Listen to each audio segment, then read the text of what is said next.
দেখুন, 90% মানুষ টক আচারের লেবু খাওয়ার সঠিক পদ্ধতি জানেন না। সবার প্রথমে লেবুর সব শাঁস বের করে নেওয়া হয়, যাতে এই খালি খোসার ভেতরে এক ঠান্ডা প্রকৃতির অত্যন্ত মজাদার জিনিস বানানো যায়। তারপর এই খোসাগুলো ভালো করে পরিষ্কার করে ভেতরে মুগের ডাল ভরা হয়। এতে লেবুর খোসা শুকিয়ে যায় না, আর নিজের গোলাকার আকারটাও ধরে রাখে। মুগের ডাল দেওয়ার আরেকটা কারণ, পরে খোসা থেকে বের করতে গেলে যেন আটকে না থাকে। তারপর এগুলো রোদে শুকোনোর জন্য রেখে দেওয়া হয়। এবার আমরা যাই ঘন নিস্তব্ধ জঙ্গলের দিকে, যেখানে হালকা স্যাঁতসেঁতে মাটিতে 3-4 ফুট খুঁড়লে জঙ্গল থেকে পাওয়া যায় শিমুল আলু।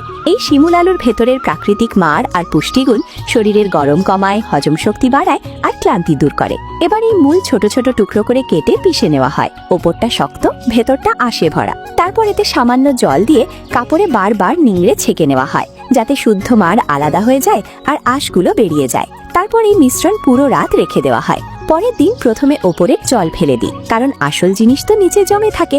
এবার নিচের জমাট অংশ তুলে নিয়ে কাপড়ে শক্ত করে বেঁধে গাছের উঁচু ডালে ঝুলিয়ে দেওয়া হয়, যাতে বাকি জল বেরিয়ে যায় আর শুদ্ধ গুঁড়ো তৈরি হয়। এদিকে কয়েকদিন আগে রেখে দেওয়া লেবুর খোসাগুলো থেকে মুগের ডাল বের করে নেওয়া হয়। তারপর গাছে ঝোলানো শুকনো মাড় ওই খালি খোসাগুলোতে ভরে দেওয়া হয়, যাতে লেবুর ঠান্ডা আর শিমুল আলুর গুল একসঙ্গে মেশে। প্রায় 1 মাস পর এই খোসাগুলো থেকে সাদা গুঁড়ো বের করে নেওয়া হয়। এবার একটা পাত্রে জল, মিশ্রি আর লেবুর খোসা হালকা করে ফুটিয়ে নেওয়া হয়। তারপর এতে ওই তৈরি গুঁড়ো দিয়ে ভালো করে মেশানো হয়, আর ওপর থেকে পছন্দের শুকনো ফল, কাজু, বাদাম, বীজ বা ফুল দিয়ে সাজানো হয়। আর ব্যাস, তৈরি হয়ে গেল এক প্রাকৃতিক ঔষধি মিষ্টি।